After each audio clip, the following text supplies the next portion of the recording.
Welcome back to the Intel Extreme Masters World Championship 2015 for StarCraft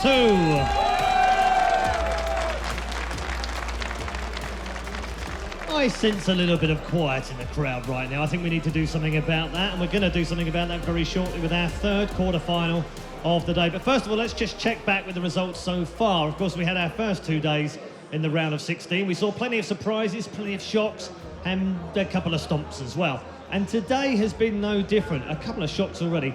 Massive surprise with our second game of the day. herO going down 3-0 to Dark.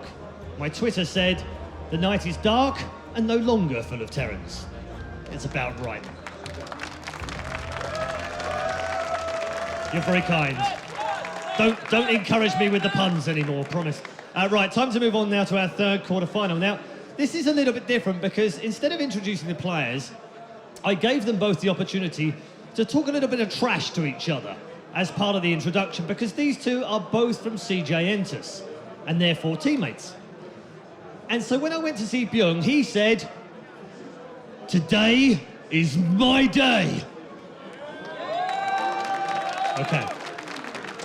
And I went in to see herO, and he said, "Let's just have fun."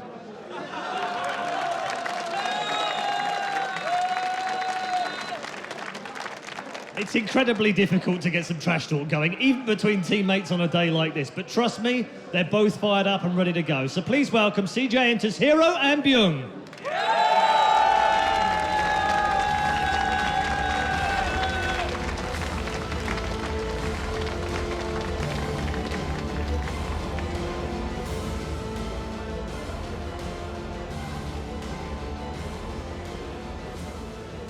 Okay. Time now to go to the analysis desk to find out which of these two teammates they believe is going to make it through to the semi-finals. Take it away, Frodo.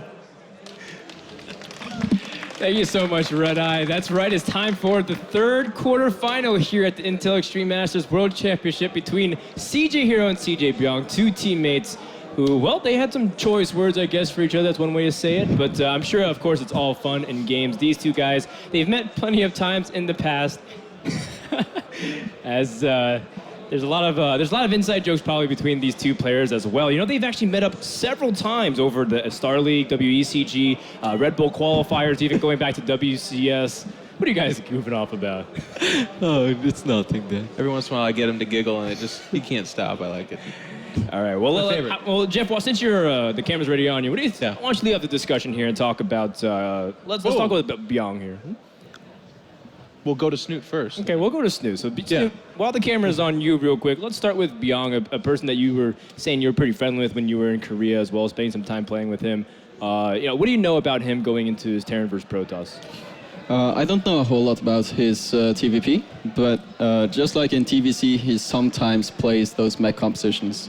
And it's not something that we see all the time, but we've seen a couple of times in Pro Leagues on the smaller maps, especially, for example, maps like Nimbus, King Sejong Station sometimes. But besides that, I don't really have too much information on Bbyong, so I think it's going to be really cool to see what he has to bring to the table, especially since this is a team kill. So I'm sure we'll see some very special mind games going on here. Oh, definitely. Sometimes it just goes really far, like 3 layers deep, and you're not exactly sure. They're trying to counter the counter of their counter because they know their tendencies. Yeah. And in the end, we all look really stupid because everything we say was supposed to sort of make sense, but then these guys, they're like, no, because he knows that I know that he knows, and then nothing that ever made sense happens. It is a funny mind game though, because a lot of times at some point too, you circle back to, well, this is what I'm good at, so I can't completely reinvent myself just because I'm playing someone that knows my style really well. We saw that with Fantasy earlier where he said he did prepare builds, and I feel like in that situation it's a little bit different. But here, these guys are active teammates. They do know each other very well. Bbyong is a very stylistic Terran player. He likes to implement mech. He likes to do things a little bit differently. herO, would you call him stylistic? Do you think you would say that? A little bit in this matchup, but he's also all over the place, so it's not like, man, that is herO style. Yeah. I've guessed a lot of herO over the last summer when he was participating in a lot of online qualifiers. I don't have the chance very often to cast herO, other than an IEM here and there, but he definitely has a few things that are very stylistic to herO. He had like a 2-base all-in that he loved for a while, just 44 probes, Colossus, and just go for it. But other than that, he's definitely not a one-trick pony. I mean, he's the opposite. You don't win this many IEMs if you have 1 or 2 playstyles that people can read you. It just doesn't work like that. Lately, I feel like one of the ways you could describe his play, generically speaking, which again is, as Kevin said, pretty impossible to do, but if there was a common theme, I feel like he's become a lot more defensive. A lot of Terran players have kind of shifted to being very Widowmine dropping oriented. We've seen more Hellions than ever before. Like, not even mech players, just like, I got 4 Hellions or 2 Hellions, I'm going to run in there and they can do damage in the early game. Whereas I feel like with herO, he makes them look stupid. He makes it look very silly. Like, where those 2 Hellions would kill 7 of Rain's probes, they kill 0 of his because he's in exactly the correct position to deny it. So I feel like we're going to see more defensive play from him, but I'm actually not entirely sure about Bbyong. I'm going to be honest. I don't see him play very often. I believe the hype. I hear a lot about him is all I hear. Well, we do know he went through the America qualifier. Just to reiterate, some of the players that he took out in Protoss was Terminator, First, Pig Baby, and of course 2 other Titans that he took down was Azrael and Snoot from Team Liquid. And when looking at CJ herO, he did take off a series off of Bomber in IEM San Jose. It's always Snoot, yeah. I couldn't even get through that without giggling myself. herO actually had to go through Bomber 2 in his run through IEM San Jose, and he has actually been streaking against Terran recently. In his over 9 last games, he's won 7 of them. Yeah, that's really solid. That's definitely a pretty good momentum on his side. And of course, he definitely feeds off the energy. He's a player that says he benefits off of this kind of atmosphere. I mean, I think it helps a lot for Bbyong that he was able to watch herO go up against Cure yesterday. He's going to most likely play sort of maps that went all 4 maps, and it wasn't like herO did not look untouchable in that series, because there was this game on Deadwing that, in my opinion, I think Cure was winning, and if he wins that one, and he's up 2-1 in the series, and then maybe we were looking at a completely different series. So he didn't look untouchable, and I think definitely that Bbyong can take away a lot of things from that series. One of them was probably that herO does not feel very confident on Catalina, as we were giggling here at the analysis desk when he went Robo, Stargate, 4 gates, Blink, Robo Bay, and a hidden base. It's like, well, you might want to get a couple units as well, just to defend a little. And obviously Catalina didn't go very well for herO, but the other games he looked good, but he didn't look untouchable. So we'll see. We have the maps on our screen over here. That's right. We have Overgrowth, Secret Spring, Deadwing, Catalina, and Vani Research Station. With Again, the vetoes being Catalina, Inferno Pools and Expedition Loss. Catalina sliding down to the 4th map there. I mean, it's not like stupidly imbalanced, but I do. This is one of the stories we've been talking about throughout this tournament, and it remains true. Terrans continuously pick it because it's just fantastic for them, drop style play. So it's interesting seeing it that deep down. I mean, Kevin or anybody else, do you have any idea why Secret Springs would be in front of that? Is it that much better, you think? I don't think it's that much better. Like most pros players, they veto either Inferno Pools or Secret Spring, right? Like Catalina is like, well, I'm not good at it, but I've played it 10 times more than I played on Secret Spring or Inferno Pools, so I'd rather play Catalina. Secret Spring is interesting because it is so hard for Protoss to go up to 3 bases, but I think, as me personally, and not like I care, not like I really matter, because I'm pretty bad anyway, but I would rather play on Secret Spring than Inferno Pools, especially if Inferno Pools is like cross. I think it's very difficult to stabilize in a certain phase in the game. Secret Spring, maybe. I'm expecting Stargate play. I think my reasoning behind it is he's going to go Stargate, he's going to have an Oracle or 2, and then he's just going to keep a close eye on everything that Bbyong is going to throw at him, and then he's just going to take it slow. You don't have to always rush up to 3 bases. Trap is a player that wants to go up to 3 bases as soon as possible. Let's not forget that you can also go double forge robotics after the Stargate opening and just take it a little later, but have very strong upgrades already. So I think he has a very distinctive playstyle or a very strict plan for Secret Spring that he is going to follow regardless. Yeah, well, I don't think a Secret Spring is too much of a problem for herO. Oftentimes we see him open up with very cool Blink type of openings, and I think he can deal with Secret Spring just fine. Well, I think even just on the outlook too, looking at this, I feel like, is herO the biggest favorite in this for the entire round of 8? Would we say? Actually, Trap is the favorite in the entire round of 8 to keep what going I mean through. Is, in terms of the matchups, is this the biggest mismatch? Yeah, possible? I think. Well, maybe Innovation and Zest is pretty hard to. You think so? I mean, because just based off Innovation's play recently combined with Zest. So. Okay. Well, But, I guess I would mean, that say was just what herO's the big discussed. favorite is what I want to say. So I'm excited to see, because Bbyong, obviously, they've deployed him twice in ace matches, and he's won 2-0. Right. In the past, wasn't he more of a TvT sniper? Am I remember that correctly? Yeah, no, you're correct. He got a lot of hype after he played in the Sundist tournament back then that Total Biscuit organized. Even though he lost against Flash in the semifinals, everyone was like, oh my god, best TVTs ever. Yeah. And I think that's when the foreign scene kind of got behind Bbyong a little bit. So it'll be interesting to see. I want to see if herO can get rattled at all, because he's so calm, so nice, and so good, specifically at IEMs. This seems to be his stage. We jokingly kind of call him the IEM king, but he's pretty much earned it. He seems so cool up there. And it's Bbyong that I think has to kind of dethrone him and shake the cage a little bit. All right, well, that wraps up our pregame analysis. So let's do our predictions down the line, starting with Rotterdam. I'm going to go with herO just because it's herO, but I do think it's going to be close. I think it's going to be a 3-2 for herO. All right, and in control? 3-1 herO. All right, so we have two heroes. Is Snoo going to go against the grain? I don't think I can do that. But let me be a little bit more extreme here, and I'll say 3-0 herO. Oh, all right. So we're going to have another 3-0 to back up the previous 3-0 we saw. And we're going to find out if that's going to be the case. Once again, we're going to give it to our casters, Apollo and Kalaris, who bring you this excellent Protoss versus Terran. Our 3 times Intel Extreme Masters champion, sat at #1 in the world right now in WCS rankings, goes up against arguably the challenger in Bbyong, who had some fantastic versus Protoss results in the qualifier, but this is his biggest challenge to that point. This is almost Bbyong's biggest challenge in a very, very long time in his StarCraft 2 career. He's on a huge stage at the Intel Extreme Masters World Championship. Online, he's been playing excellent recently. He's on a 7-game win streak, 7-series win streak against Protoss. He's re-qualified back into GSL. He qualified to be here. You cannot overlook Bbyong against the 3-time Intel Extreme Masters champion. All right, CJ versus CJ. Let's get into it. Game #1 in this best of 5, as we have spawning up to the top right-hand corner on Overgrowth, our red Protoss representing CJ enters. It is herO.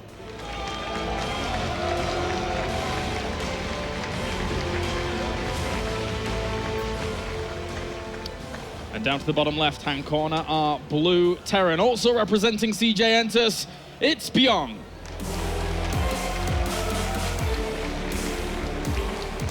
With no doubt, an uphill battle to fight against herO. The last time Bbyong was able to beat herO in an official series was March 2014, so a year ago was the last time he beat him. Since then, they've played 3 times, and herO has dominated each one. 3-1, 3-0, 2-0, great results to back him up in the last year against Bbyong. They're teammates. herO knows exactly how Bbyong plays, but that can work the other way around. Bbyong knows how herO plays. But they did bring up a good point on the desk. herO has displayed his strategy and the way he likes to play against Terran in the round of 16 against Cure. So this can help Bbyong build a plan to be able to defeat herO, hopefully for his sake in this best of 5.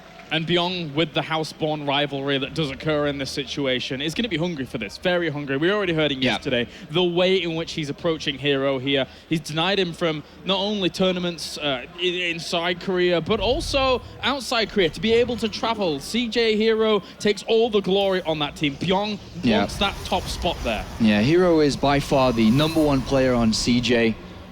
Interestingly enough, even though he's won 3 championships, he hasn't won anything other than the Intel Extreme Masters. When herO comes to these tournaments, he just wins. It's as simple as that. So he's got that nice advantage on his side playing here at the World Championship as well.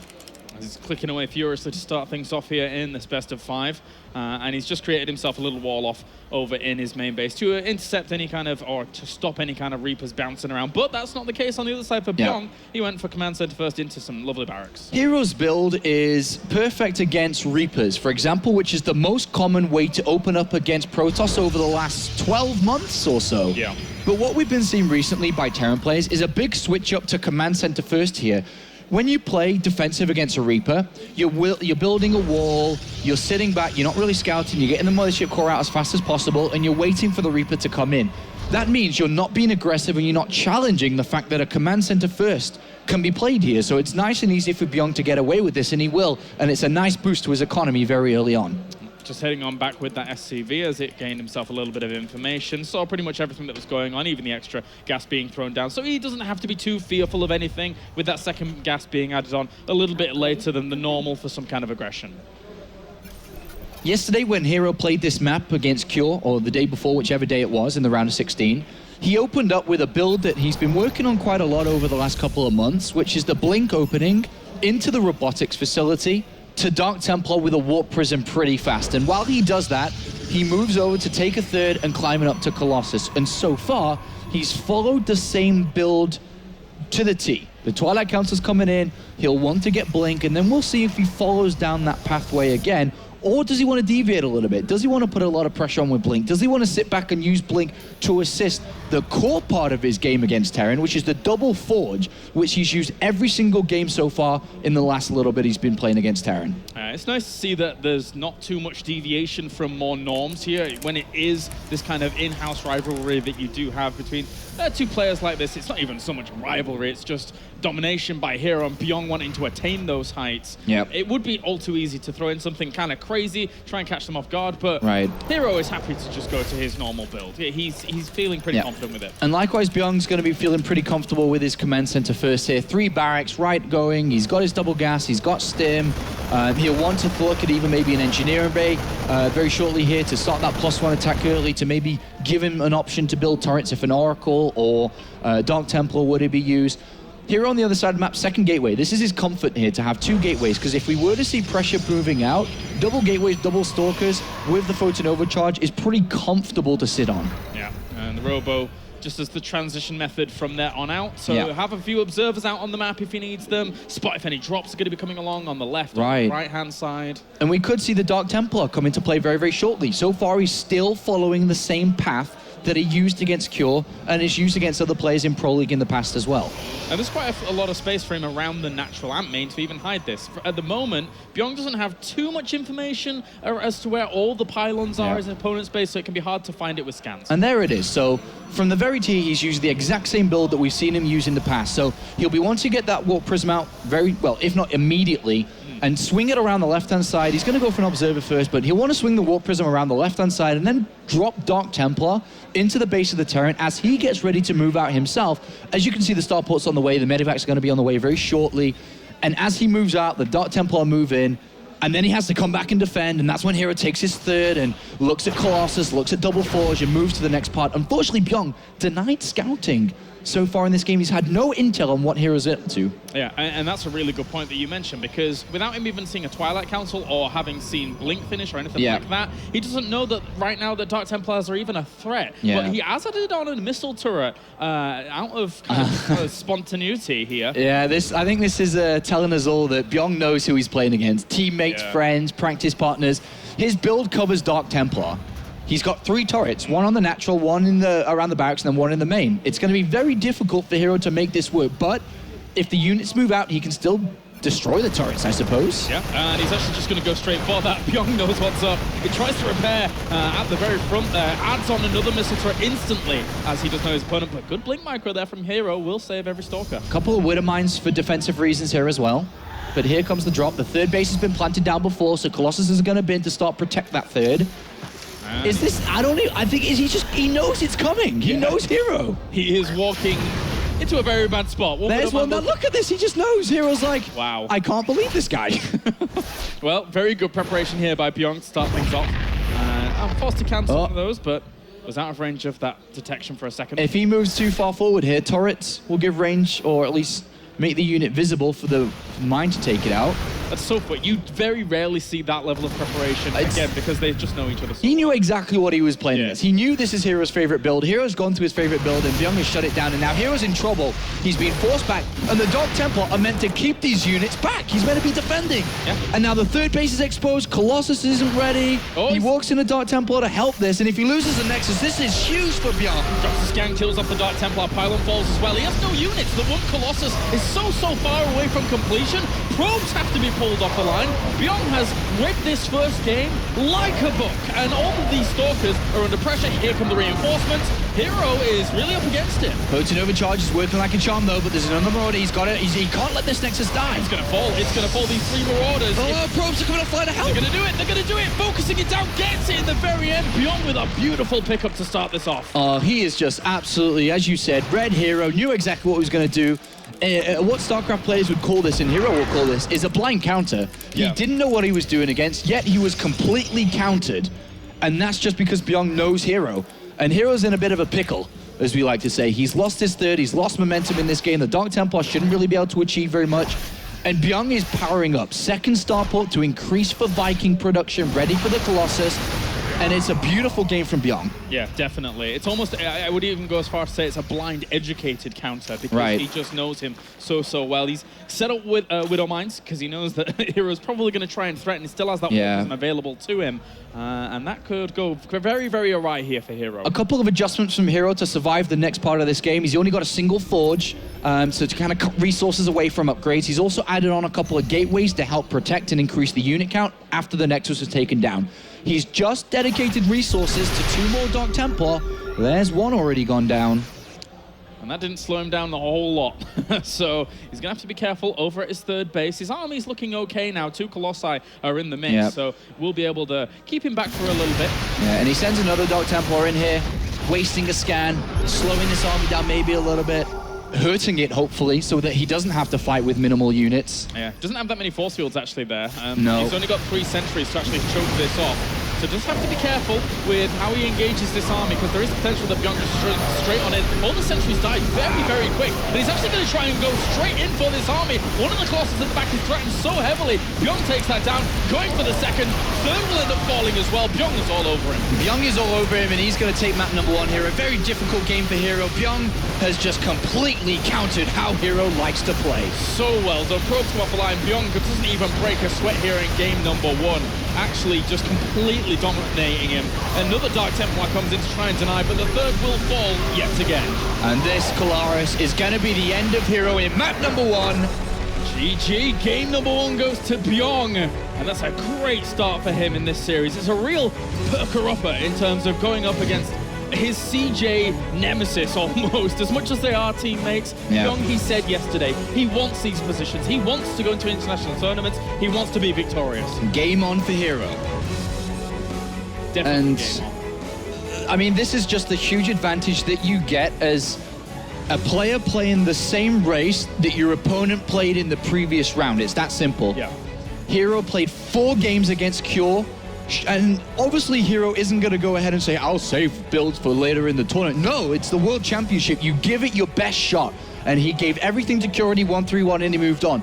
But at the same time, he showed weaknesses and showed how he likes to play against Terran, and that is what we saw Bbyong use to his advantage. And now herO either plays the same again and hopes that he doesn't get countered, or he's got to change it up. All right, well, our 3-time Intel Extreme Masters champion takes the first blow here in this series. Well, join us after the break when we'll see if he can come back in this best of 5 at the World Championship.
Absolute blinder of a game number 1 there by Bbyong.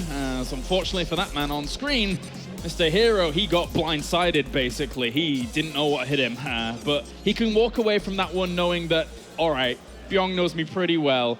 Probably best not to do too much of that again, otherwise I might get taken out very quickly here. The big problem here is that Overgrowth was the map that, even though it can be difficult for Protoss, herO would have loved to have won that map, because the next one is going to be Secret Spring, one of the most difficult maps for Protoss against any race. Yeah. coming into this map number 2. This is an important game, very important for herO. He could go down 2-0, that would be huge. Yeah, it would be. 3 times Intel Extreme Masters champion, rarely finds himself in those situations, but he has come from deficits in the past. Let's get into it. Game number 2, Bbyong versus herO here in the round of 8 of the Intel Extreme Masters World Championship. Up to the top right, it is our red Protoss representing CJ Entus. It is herO.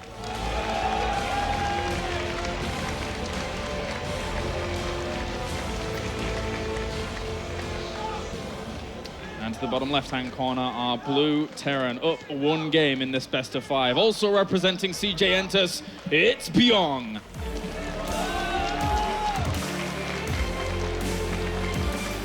Who has a chance to dethrone the IEM Katowice. Yeah, yes he does. You're totally right.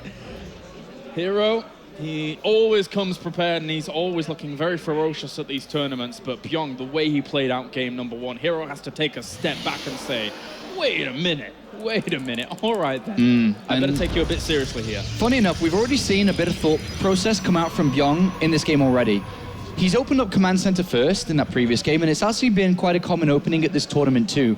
If that was to be the case again, herO could have gone for a proxy inside the main base of Bbyong, and we saw Bbyong scout everywhere inside his main base, just in case that was to happen, and he was looking for the advantage in the mind games that maybe herO would fall down this spiral where he went for something along those lines and would have instantly lost. Yeah, Bbyong's come on leaps and bounds every single time I've actually watched him play for a while now. Of course, we all remember when he was back at our previous Intel Extreme Masters stop where he fell to A-bomb, I believe, during all of that. Yeah. But that was a long, long time ago. Since then, obviously, he's buckled down and he's very, very powerful at the moment, really rivaling herO at this point.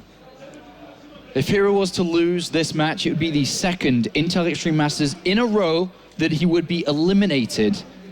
Funny enough, in the quarterfinals by another Terran, as he played in Taipei against marO in the quarterfinals and lost 3 games to 1. Doesn't want that to be a repeat here. I know, a highly anticipated match that was as well with marO versus herO, but normally does the perception of marO and Bbyong, is it very similar? Not normally, but Bbyong here is giving herO a very good run for his money. There's a pylon down to the bottom right though here for herO, trying to mix things up a little bit. And he's Chronobus now Stalker because he's expecting a Reaper to be on the way that he can protect his mineral line, but he's gone for this proxy. Is Bbyong going to scout to the bottom right-hand side here? Very uncommon place to scout and uncommon to throw this down. It's so far away, but it's a Twilight Council very early on, coming from herO. And remember, herO's had no scouting information in this game at all. He has no idea what's going on. No idea. Nope, not at all. That Reaper isn't queued up to go down to that bottom right-hand corner just yet. And that SCV does get pushed back at the front as I don't well. think I would scout down there, to be honest. It's so far away. Yeah. It's really, really far. So the perceptions that he's going to have to read into in this map is probably if he can get in and see no natural, or a little bit of a delayed natural. It's going to be like a 1-base blink build, maybe 3 gateways in total, and just trying to win the game straight out. But if this doesn't work, herO is going to go down 0-2. This is a huge decision from him to try to pull this off. Stalker already being very aggressive, trades against 1 Marine, and Bunker goes down in response to that. The most important unit is going to be the Mothership Core when it's built. It's going to give high ground vision, and it's going to allow herO to blink around the main base, and there's a lot of space for this to happen. So it's going to be crucial that the Mothership Core isn't lost, otherwise he's going to have to walk up a ramp with a bunker and a lot of units. That is the way to victory. Reaper's on the way up to the top. It's checking. It's going to go and have a little look around, see what's going on. And once he sees that there is no natural, or eventually sees no natural, that might perk his ears a little bit. Yeah, and notice how there's no preparation for Stargate. If this was to be Stargate, he's anticipating by the looks of it to breathe the blink. And he didn't go up to the natural either. Marauders are being made. All right. I think we'll see a second bunker very close to these barracks in a second or two. He's gonna I'm have a good place. worried for herO. I'm really, really worried for herO. Yeah, Bbyong is reading okay at the moment. Another Marauder is going to pop very, very soon. herO is looking for a small angle. The mothership core's on the way, and extra pylons have been littered down near the base so that he can warp in their next triangle. So herO is going to attack from a more unorthodox position. You usually see this attack happen where the second bunker's being built, but this Reaper is going to scout this new position that herO's in. Yeah. He goes in, sees the Stalkers, sees the warping, and now he needs to reposition his units and maybe build a bunker towards the north. Definitely. There's a lot of space to cover here on Secret Springs, as that bunker will go down in the mineral line, but he jumps straight up on top of the first bunker, brings that down very fast at the cost of a Stalker. Second one ends up falling, but he's on cooldown. He's losing quite a bit. There's already Marauders. There was no units, no resources invested into Stargate protection. No turrets, no engineering bay, just Marauders, just a bunch of units, just a bunch of bunkers, and now herO's in a lot of trouble. Gonna try and go up the ramp, loses a Stalker already as that army was well positioned. Oh, man. Two times just instantly shut down. Yeah, he can't get any traction at all. The mothership core is going to move to the left-hand side, but if it pokes in, it'll see the bunker already done there. And how is herO supposed to break this location? 3 Marauders still at full hit points with a 4th on the way. herO's throwing more and more money into this. An engineering base, a follow-up in case there are Dark Templar. herO has to do damage now. He's going to go, queues up all the blinks, sees the bunker there, notices there's nothing in it, and he's actually going to start working his way around this mineral line, but that doesn't even put him in a precarious spot. He might have to blink up to the high ground with the help of the mothership core here very, very soon. He's doing well in terms of the trade, though. He's got 7 workers already. Time Warp's going to slow all those units down. Some of the Marauders at the back actually weren't firing in that Time Warp, blinking up to the high ground to save himself base. Good. That's what we needed to see from herO. More damage like that. He's got to continue. He's got to blink down this cliff. And he will, and he gets into the SCV line again, and now Bbyong is taking too much damage. Really, really well played out blinks there, just deciding to go straight for the economy as that army was being negated in its position. Blinks back up to the top, and there is still a lot of mining actually going on up at that main, but he's done quite a bit of damage. Now all the trap, though, all of these Stalkers are going to end up falling. He's trying to get out, but the Marauders were well positioned on the retreat out. Yeah, concussor shells, great investment into that upgrade, and herO only has 3 Stalkers left inside the main base, now only 2. He has another couple warping up this ramp. But does he have enough to break this? Those 4 Marauders are going to do a lot of damage unless he starts focusing them down. He's only going at the Marines at the moment at the front, and he will blink out for now. 22 SCVs is still a high number, and he's still rebuilding them, and we also have mules, and still a lot of Marauders and Marines are being built. It's double command center against only one Nexus here, so for Bbyong... Oh, no, he doesn't want to lose it. This is huge. He can't get out of there. It's going to fall. He needs to somehow run away. herO's pulling the attention back to the front wall here, where he's got his Stalkers. Okay, so that means still a lot of Stalkers. Bringing down that tech lab means no more Marauders for a little while here, but that's still a lot at the front. They bring down those Stalkers pretty fast themselves. Has to blink out and continue fleeing for now. Whoa, very tense moment here. And herO's got to blink and continue to blink well. Yeah, he saves his mothership core, as you mentioned, so that's very important. Another bunker is going to be added on. Yeah, he's got Time Warp now, too. And his Bioforce isn't looking that great. He's going to blink forwards here very aggressively. Try and focus down some of these Marauders. There's not that many left. herO, with the amount of Stalkers he has left available to him, he's got 9 against only 4 Marines and 1 Marauder. SCVs come off the line. Bbyong knows he's in a lot of trouble, and there's more Stalkers warping in. This is it. This is going to be over. The last Marauder has been picked off, and Bbyong is going to lose map number 2. GG. herO ties up the series in this best of 5, but it was a close one. Cheeky guy. You cheeky guy. Oh well, he knows when he's on camera, that's for sure. He knew exactly. He's been to these tournaments way too often. He knows when he wins a map, he is on camera. And he says no to Bbyong and ties the series up. No to the 2-0. A very risky and ballsy strategy from herO. It's a good strategy if you can make it work, but it didn't look like it was happening at the start, and Bbyong almost held that off, but herO found a way towards that mineral line, started to slow Bbyong down, and he manages to squeeze out the victory. Yeah, really, really close call there. But anyway, guys, we're going to go to a short break, and when we're back, game number 3 between herO and Bbyong.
All right, welcome back to the World Championship here at the Intel Extreme Masters. Game number 3 on the way very soon between herO and Bbyong to find out who is going to then move on to match point in this series. And whoever's able to take this one, that's a big deal. Going up 2-1 in a series like this gives you that little bit of a cushion, a little bit of extra leeway. And it's going to be on Deadwing here, Sean. Yeah, Deadwing, the third map. Usually you see a lot longer set of games being played on this one. It's a lot bigger. You see a lot more macro-oriented builds, double forge, sometimes double engineering base quite early on. As soon as, you know, the 1-1's done, straight into 2-2, much longer play. That's the way you usually expect it to go. But the big map size, you could see Proxy Stargate, Proxy Oracle. Who knows what could come out between these two? To find out, let's get into it. Game number 3 now between herO and Bbyong going into this. As herO ties it up 1-1 in the previous game. Looking all right. It was a bit of a shaky one, but anyway, getting into this, up to the top right-hand corner, it is our red Protoss representing CJ Entus. It is herO.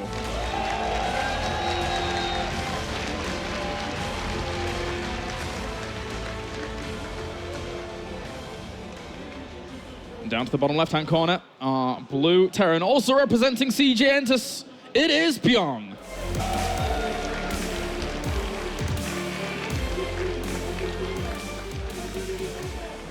And as you said earlier, herO is the #1 ranked player in the world, and now he must show it as he's going up against Proxy 2 barracks. Bbyong is going to put 2 barracks on the other side of the map, and I want to bring up the same point we've said for a couple of times now. Terrans have been going command center first, a lot. Protoss, in some cases, like to combat that with a Nexus first. And what do we see from herO? No gateway, he's going Nexus first, and those mind games are going in favor of Bbyong. He's put 2 barracks on the other side of the map, and this is going to be very difficult for herO to play against. It's a normal place that you actually put those kinds of proxies, but even with the Nexus going down, and even if he did go out to scout this location, it's still dire straits. It's still very, very difficult to deal with. As that probe moving out, he's going to just go straight for the scout, so not looking for that proxy location. Yeah, he's going cross position here. That's interesting, because if he'd gone south, it would have taken him a lot longer to find out what's going on, but unfortunately for him, he can't really change his build. Anything to adjust to what's going on. He's going to start to spend chrono boost quite fast. We may see a bunker being built inside the main base or outside this area.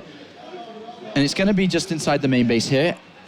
And now herO's going to get the probe on the other side of the map. He's going to start to figure out what's going on because he sees no command center down there. And he's going to move in and be like, why are 2 SCVs being pulled? Why is the 3rd SCV being pulled? Wait a minute. What is going on? And he should be looking for that bunker. He has to be looking for that bunker. He cannot allow it to complete. Yeah, in between the ramp, a little bit of a sigh there out from herO as he's going to have to somehow deal with this. First Zealot is on the way. I think he pretty much, of course, he knows that this is going to be the case, but that probe coming out to He's only just spotted it. I think he really didn't read into it straight away. Second bunker's down. Nice little pick off of that probe there. Cancel on the Nexus once he's realized. Chrono boost again once he's realized, but it's a little late. And that bunker starts in range of all of these buildings as well, which does cause a lot of problems. 3 Marines are already here. Whoa, but that Zealot comes out just in the right spot to try and chase down that first Marine. Needs to micro these Marines well, though. Whoa, gets a lot of damage onto the Marines. He's trying to stop these bunkers. It's like a StarCraft Masters map, but anyway, he can try it and do something about this. There's still a lot of Marines, though. That Zealot is very, very close to falling, and it falls so quickly. Bunker finishes in range of everything. Oh, and he's going to get 4 Marines into that bunker, and he's going to be able to build the second one in range of the gateway. This is a big move from Bbyong, and as you said, could go to match point. If he turns the gateway off and brings it down, there's simply no units. This is huge for Bbyong. This is so important. Doesn't even have the gas for the mothership core. He needs something out here. He needs to be able to actually deal with something, but SCV's blocking in between the gateway. The units can't even come towards these Marines. The gateway now taking hit points. The shields are down.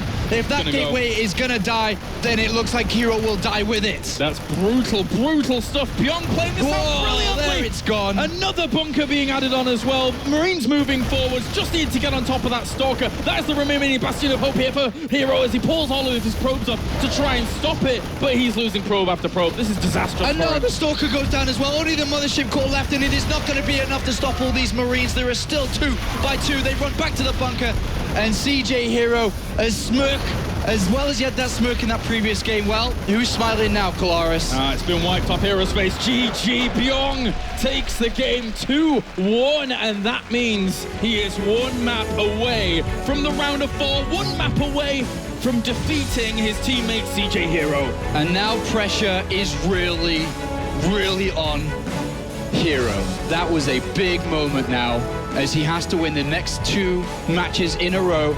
Otherwise, just like last year, when he flew over to Katowice and made it to the finals, he will be eliminated from the World Championship Series. But this time, not in the finals, it will be a quarter-final defeat for the 3-time champion of the Intel Extreme Masters. Really tough stuff here for herO so far, up against it against his teammate who just seems to know him. But anyway, one more break potentially here for that man on screen, and join us after it as we go into game number 4.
Game number 4 on the way here at the Intel Extreme Masters, a round of 8 in the World Championship, as our 3-time Intel Extreme Masters champion is up against the ropes. He is down a game here in this best of 5, and Bbyong looks to advance on against his teammate. herO's on the ropes, and Bbyong has that plastic chair ready to knock him out the ring and take this series 3 games to 1. A big moment now for the 3-time champion.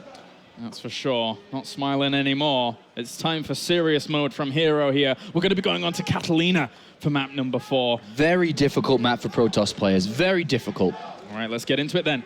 Game number 4 in this round of 8, the second last round of 8 series here for the day. We're not even halfway through the day yet, though. Plenty of more StarCraft action to come, as we have spawning up to the north. It is our red Protoss representing CJ Entus. It is herO.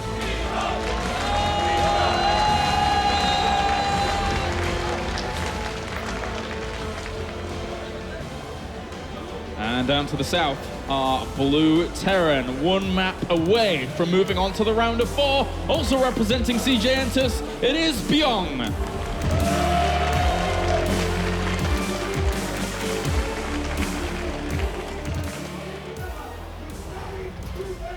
Both of these players just countering each other. They know each other so well, playing on the same team for such a long time. And we're seeing that just play through in every decision they make, every strategy that we're seeing being played, they just are one-upping each other.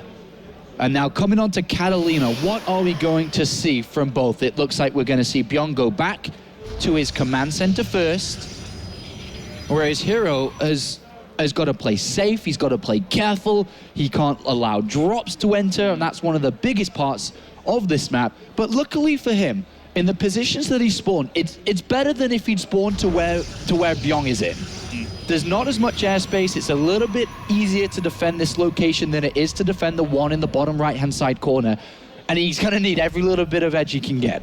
I'm really wondering if there's ever been as tournaments that we've cast that mind games have been as prevalent as this one. I mean, we saw Trap and the way he flicks from aggression to macro to aggression to macro. And then in this one, obviously, yeah, we see it because they are the CJ boys. But Bbyong has played this series out map to map very, very beautifully. I mean, if you think about the 3 games we've seen, there's been one build order that beats the other. Second map, same again. Third map, same again. This is the most mind game heavy series I've seen in a very long time. They know each other and they are countering each other before they scout, before they know what's happening.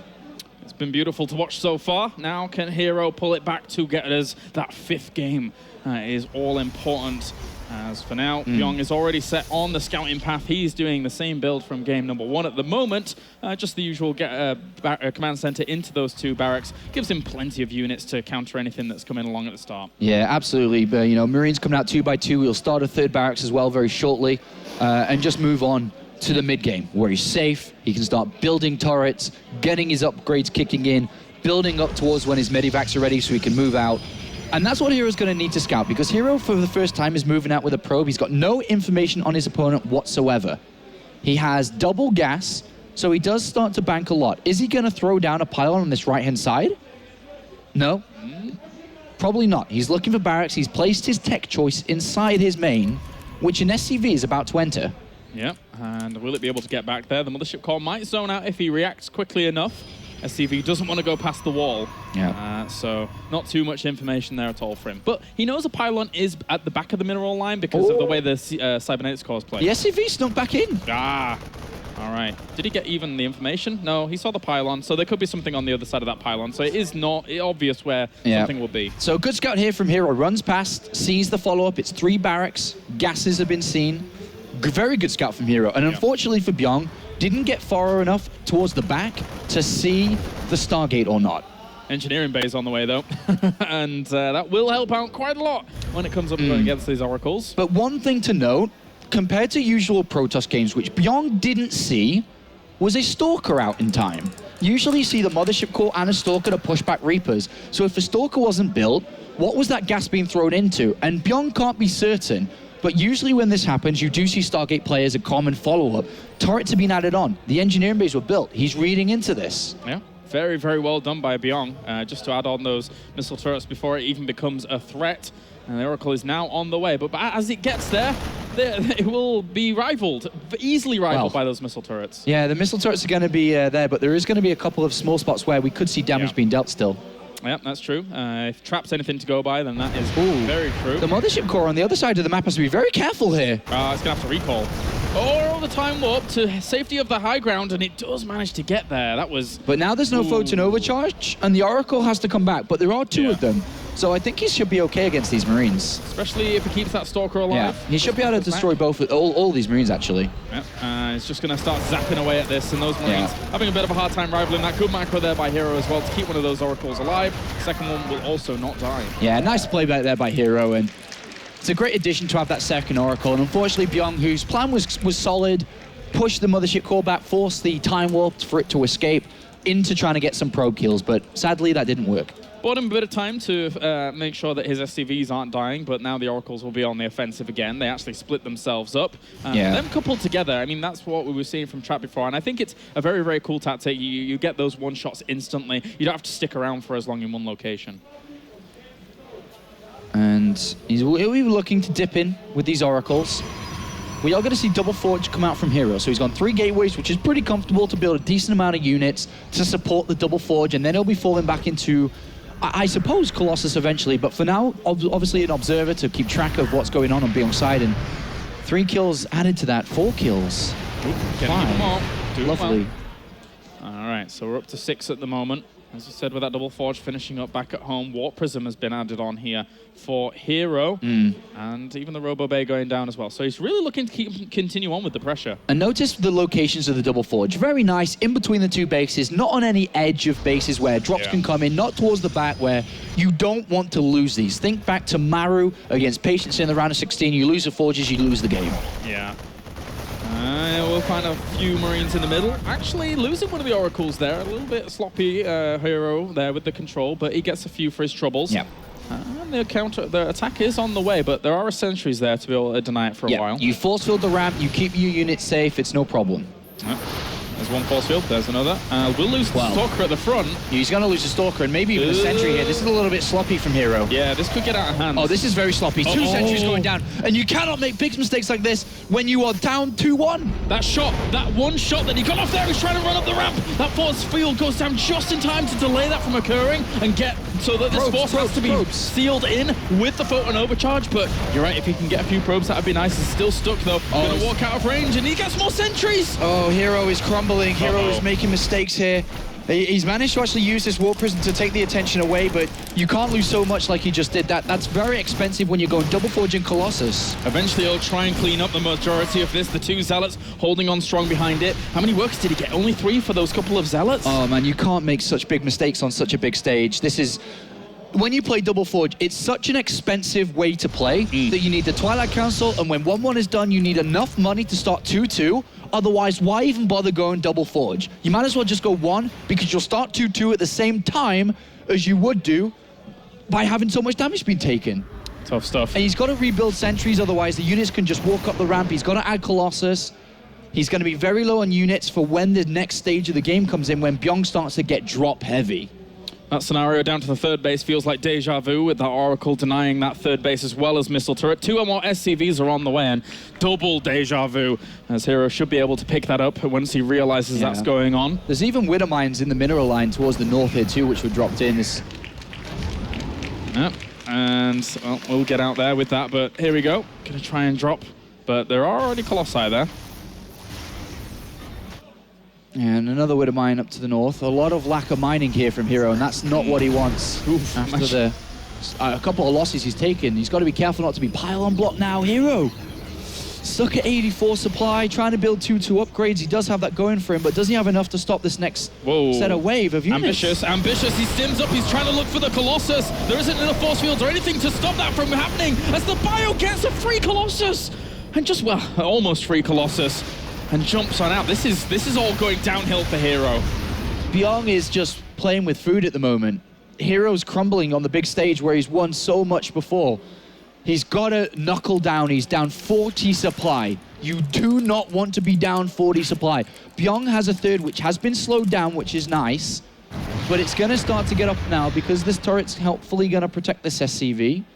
But the amount of units that Bbyong has, a Doom drop inside the main base, anything where herO cannot stop and control with force fields, Bbyong is going to excel in. He hardly has any units. He has like 8 Zealots, 1 Colossus, 2 Stalkers. Yeah, and I think we are going to see a big drop in this main base. There's no observer coverage because he's trying to crank out Colossus to recover from where he was before, at least an Immortal, should I say. He's getting close to 2-2, but in a moment he's going to be in trouble. If he draws him away with this small force, this could be an absolute disaster. Yeah, Bbyong is playing so good in this series. He knows his opponent. He's playing his opponent, and now he's looking to finish him off. Big warp in here for herO as he's up against the wall at the moment, trying to clean this up. It's a lot of Zealots with charge finished up. Actually could help out quite a lot. That Widow Mine connects with some of them, but he actually cleans that up pretty well. Very good defense there from herO. He only loses 4 probes. He pulls all the probes away from danger. He keeps the Colossus alive, a major warp in.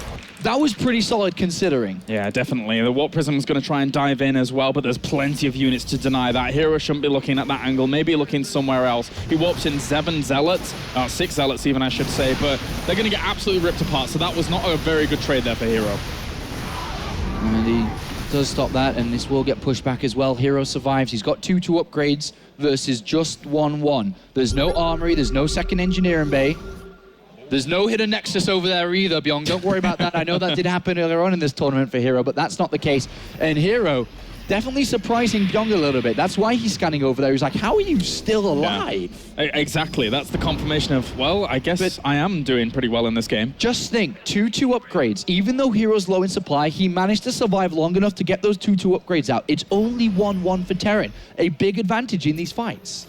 And looks like herO now is looking to go onto assault mode. He has very little to his name left. And well, this is going to be very weird because herO's on the other side of the map with no Mothership Core and recall, and then we've got 5 medivacs full of units on the other side of the map looking to drop the natural. This could get very sticky. This could just go in a full-blown base trade situation here. A huge drop onto the natural. All the probes get pulled off as well as herO is likewise going to hit the natural, so this is just full crazy now. They're going to do a lot of damage to each other, but Terran can fly. Terran has the buildings that can run away and save themselves for a little while, whilst he's building up good reinforcements in his main base. Oh, well, this is going to be interesting. The SCVs are going down on the third, the second has been completely destroyed, and now the main base. But there's a lot of Terran here still, and there's a lot of Terran over there as well. Probes can actually get pulled off as well to try and hold on against that. He is supply blocked, so he's not going to be having any more reinforcements, but there's 2 Widow Mines there to hold that on back, and there's only that one Observer to actually start cleaning up a few of these Widow Mines, which are going to do big damage once they connect. Oh, this is crazy. It's going to chase it back. He's going to chase it back. He can save that main base, and he's just going to lose so much of his army. There's no Nexus, there are no probes, and Bbyong is holding off herO. Yeah, there's not a lot available to him here. One Colossus is going to have to do a whole lot against this. herO has not rebuilt his Nexus. But it's only Marauders here. There's a couple of Widow Mines to help support at the back there, but how can he kill 3 Archons and that Colossus? Oh, he's going to have to get good. But remember, herO also can be eliminated from the game with no probes and his entire base being destroyed back at home. herO is against the clock, and as you said, Bbyong can pick up buildings if he has to. Yeah, he can just fly away. He can just fly to corners. He's going to go for the engagement. SCVs are tanking all of this up. The Archons, one of them ends up falling. Second one closed. The Colossus ends up going down as well. Bbyong's going to retreat out of here, but army supply is still 69 to 24. herO is in so much trouble here. Bbyong, who's already eliminated the Shenzhen finalist in Solar, is looking to eliminate the San Jose champion that we had a few months ago. Command center ends up falling, but herO has so much to do with this. He can't do it. There's He no can't way. defend. He's got no units. He's down at 26 supply. He's only got those. They have to rush back, and let me just say, these are not the fastest units to get to the other side of the map. And then we've got a Widow Mine field. If they go up here to try to defend, they will get blown up, and the rest of the Bioforce should be able to clean it up. Yeah, there's just too much. There is just too much here for him to try and survive on through. Bbyong is going all the way back to his forces, making sure everything is together. Oh my gosh, these Widow Mines are going to be everything. As soon as herO goes up that ramp, he's got to be so careful not to have clumped up units. That's the problem. He has to send up like 1 unit at a time, and then even then, did he get Blink? Because if he did that, no, he didn't even get Blink, so he can't even soak them up like that. Hallucinated Phoenix goes forwards, soaks up one of the Widow Mines, but there's still 3 up to 4 left. Down. There's already Cloak Banshees being built in the background, which is going to be the finishing move here for Bbyong. herO, our 3-times champion, is in so much trouble. His units are just getting destroyed in this minefield. He has hardly anything left over, and I think he knows that his chance, that he flew over here to Katowice to regain what was taken away, which was ripped away from him last year, is going to end in the quarterfinals. Archon's going to fall. Second one will end up as well, and herO losing unit after unit. GG! Bbyong gets the retribution he's wanted for so long, defeats his teammate 3-1, advancing on to the round of 4. Bbyong, excellent play in that series. He knew exactly how to stop herO in his tracks. And he eliminates a big favorite for this tournament. A big, big favorite. Very impressive stuff there from Bbyong, who, we said it at the beginning of that series, and from start to end, he read his teammate like a book. And I don't think he even believes that he's won himself. That is a big victory here for Bbyong as he moves on to the semifinals, our 3rd semifinalist. And what a semi-finals we currently have shaping up for us. 3 players who you don't necessarily already consider as the favorites, with the lineup of like the likes of Maru and Life, and Innovation is still alive, but herO as well. Though most of those been eliminated now, and we're left with Trap Dark and Bbyong, who are looking to really cause some major upsets. I know, you'd never think that looking at the World Championship bracket as we entered a few days ago, the 16 players that attended, and having these players that have fought so hard to be here, we've got three online qualified players that have made it to the top 4. 3. And if Innovation goes through, it'll be 4. With Zest obviously being our second place from Toronto. So he's the only one left here in this tournament, coming through from all the stops that we've had at the Intel Extreme Masters. So it really goes to show the caliber of players that can come through from those qualifiers. But that does it from us here. Let's hear from the CJ player moving forwards into the round of 4. It's Bbyong. All right, everybody. Congratulations to Bbyong. He has something he wants to say to you. So many happy. Yeah. He was like, how do I say I'm so happy? I want to tell everyone I'm so happy. All right, I have to say, in games 1 and 2, you seem to read herO like a book. You countered.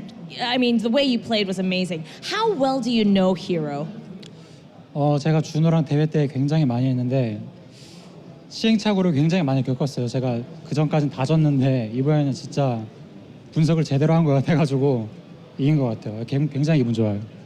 He feels really good because he says, you know, I play with herO a lot and I lose a lot. And he's like, I can't believe even today I'm able to win all these games. I was able to read him exactly as I wanted and it worked out. He feels really good about it.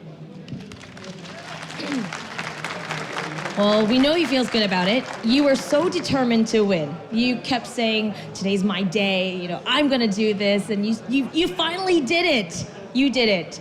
How delicious is this moment for you?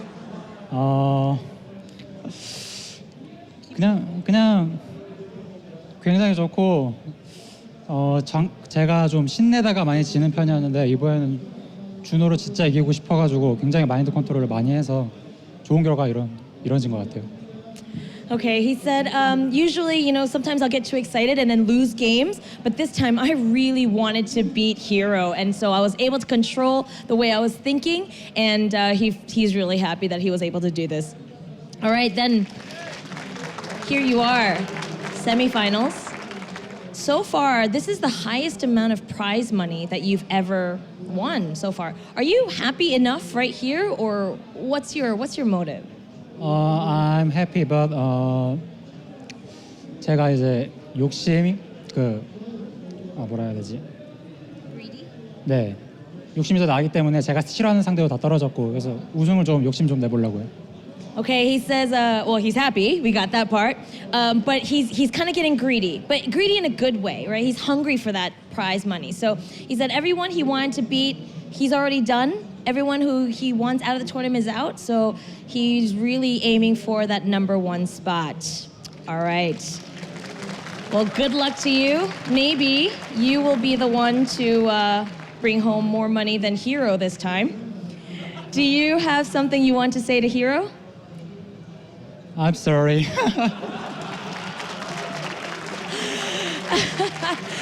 크게 한턱 하겠다고.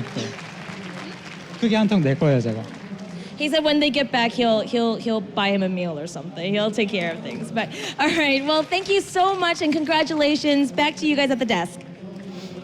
Thank you so much, Susie. Yes, I guess Bbyong owes herO a meal. Good Lord, he knows he can afford it with $7,000 in his pocket now, as Bbyong becomes another player to punch his ticket into the semifinals, meaning we have 3 out of 4 players decided. Let's take a look back at that series. Even though we pegged herO as the favorite, the experts again of the 3-0 sweep were like, oh yeah, herO. Oh yeah, 3-0 herO. He's got this. No, actually, Bbyong's the one who did 3-1 here as we wrap up the third semifinal. Snoo, why don't you start off the discussions here for the post-match? What were some things that stood out to you more than anything? I think the story of this series was just incredible preparation and just mind games from Bbyong. He knew precisely what herO was going to do and just prepared accordingly. As Kalaris mentioned in the cast, just blind countering, so to speak. Educated blind countering. So just really well prepared and well executed builds by Bbyong. I totally agree. I couldn't agree more with what Snoot just said. Like, when I think about Bbyong, I feel we're looking at a very strong Terran play, and we've seen those in the past. But the difference between those players and the players that win tournaments is that the guys who win tournaments, like herO and MC, they always switch it up all the time in tournaments, and they don't play the same style. They don't play like they play on ladder. And I feel that that's something that has held a lot of very promising, talented Terran players back in the past. Bbyong this series, he played against herO and herO only. He didn't play against Protoss. Like, he played against herO, his teammate that he knows so well. And I felt in the first 3 games, educated blind counters in all of them. Yeah. You know, like the bonkers on Secret Spring, even though he lost on Secret Spring, it was still, he was playing against the build that he thought he would be playing against. He knew it was going to be Blink Stalkers, or at least he thought it was possible. He knew that there's a good chance he would go Nexus first on that wing. And game number 1 was Overgrowth, missile turrets everywhere. Blink Stalkers, okay, you're probably going to go Dark Templars behind it. So he read him so well, I thought herO was done and dusted before he got going. You know, like it's looking really rough. I actually kind of getting a little bit outside the series, which I know is maybe I should wait a little bit later, but I kind of like this point. He's a PvT sniper. He's really good. Innovation, of course, still probably the best Terran. But if Innovation is able to clean up Zest, I could set up a really nice upset with Bbyong. I mean, he's very comfortable in that matchup. That'd be pretty amazing. I don't think going into this a whole lot of people, even those hipster live report thread people, were like, Bbyong is the guy that's actually won this damn thing. So many gigantic names, Life already out, Flash, done and dusted earlier. And now Bbyong is standing in that top 4. Absolutely incredible. Really well done. Yeah, really well done indeed. And just like you said, Rotterdam, it's just the good reads overall throughout the entire series. Just having those DTs be able to do no damage, even being able to proxy on Deadwing. And then but good another reads thing, whilst great micro, too. I mean, it's not just... It's not just somebody one thing, stopping control right now. Claire's out, sorry. Players will be back throughout the rest of the cast, and we can't have him back any sooner, unfortunately. That brings us to an interesting possibility here now. Bbyong goes to the semifinals here. He's going to face the winner of Zest versus Innovation. Both these players here, I feel like, can Bbyong take them out and go realistically to the finals? Even then, can he go against 2 streaking players in Trap and Dark? I mean, let's talk about this guy's story a little bit. Yeah. Like you said, no one was expecting it, but how far can he go? I mean, we've felt very strongly one way or another a few times, and we've been proven wrong. And I think what's kind of cool about that is just with how much hype about this World Championship there is, these players are rising to the occasion. We've seen a couple of beatdowns that doesn't necessarily need to be rehashed, but otherwise, we've seen players that, like they were talking about, if Innovation can clean up Zest, that's 4 online qualified players, not people that qualified through previous championships, but rather people that are doing really well right now, which is actually kind of a common phenomenon. Yeah. Like the guys that are able to get through Korea and get through the online qualifiers are the ones that are playing really well right now, whereas the previous qualifiers are usually, well, the qualifiers being the other tournaments, are usually like really good players, but not necessarily in the best form. And we've seen that a little bit with Zest. Zest is a player that is absolutely amazing, and right now, not nearly as much. So it's kind of cool. It's a cool phenomenon that's happening here. The short answer is yes. I think he can. I think anybody. Trap? Nobody except for Illegal thought that he was going to win this damn thing, and yet here he is, looking really good. Dark? A lot of people were like, nope, that's the hottest Zerg in Korea right now, and he's showing up and playing like it. It's really cool to watch. Absolutely. Well, let's take a look at some of the cool moments that we thought of the series. I think, Rotterdam, did you pick this moment? I mean, mutual agreement. Just Don't put it all. Don't put it all on me. Mostly Snoot, and we just followed suit. Anyway, I think in this game, this is obviously a key point in the series. It's 2-1 in favor of Bbyong. So if he wins this game, he wins the series. I think up to this point, this game went relatively well for herO. Good Oracle control. I felt he was sort of in control of it. Accident. Anyways, these bio units team up, and I really like the first force field on the ramp. I felt, not this one. Actually, I like none of these force no, these ones are not bad. That's not what I was talking about, guys. Anyways, move on. Let's just fast forward. Like, this isn't... It was pretty bad. Good. Yeah. It wasn't good. It was pretty bad. He was always going to lose at least 2 sentries there. It was way too much. Yeah. I thought we were gonna watch the moment where he's up the ramp. Right after. Okay, so here, like this force field, I think was not too bad. But then I thought he had one more. And what happens to the next force field? Shouldn't he have one more force field here? No, the sentries were sniped beautifully by 2 Bbyong. sentries had a lot of energy. Okay. So I think what's actually the analysis of this and kind of the breaking point that Kevin did bring up really well is that this is it. This is the pivotal moment where if he nails those force fields, he's killed some SCVs, he's in pretty good position, he buys enough time to warp in a few more units. And he's harassing. Yeah, and he's doing good harass here. So that's the amazing thing. He misses the force field, which has been the definitive part of Protoss play for so long. Like, MC has won gigantic mounds of cash because the guy just wouldn't miss a freaking force field. But here, unfortunately, herO on stage crumbled just a little bit. It was even that second one was like a really nice move. He actually trapped the forces up there, but because he had such low DPS units in sentries, and as Snoop pointed out, we were kind of talking about this during the actual action, it was already 6 sentries down at that point in time, and that's 600 gas away from a 2-base Colossus opening that's trying to go for 2 forges as well. I mean, it's like, you can't do that. The idea of having 6 sentries alone is expensive, but losing 6 sentries is unthinkable. So a lot of the Korean pros you watch will do a build like this, and they'll do it off the back of 1, maybe 2 sentries, which is greedy, but what you need to do.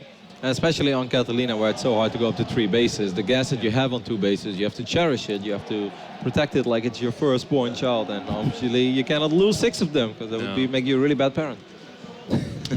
Right, and that was a team at effort. 6, you're bad, definitively a bad parent.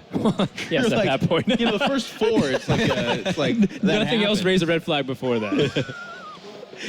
Well, that wraps up the series, and of course, that means we still have one more round of 8 to go. And if you guys are just tuning in and about halfway point, where we have 3 more series to go, we're going to finish out the round of 8 and then do the 2 semifinals before we go into day number 4. We'll have the grand finals over at the Spodek Arena. One player will get 1,500 WCS points and $68,000. A lot on the line. If you guys have missed anything, make sure to get all of our coverage on the Score Esports. There's an app that you can download on Android, iOS. It's also on the Twitch channel. If you ever have like a convenience issue, it's always right there at the bottom of the channel. You can just click on it and download it immediately and catch up on all the stuff. They do cool interviews, extra additional content. If you see anybody that else that you want to see, like the coverage of the write-ups, what they do, the roundups, all that stuff is available through the Score Esports or scoreesports.com. And a shout out to Twitch, by the way, too. They're here in force. We've had a lot of Twitch personnel walking around, making sure this is going really well. That's right. This is streamed on the Twitch platform, and they're my overlords, so I'm actually contractually obligated to say I love them.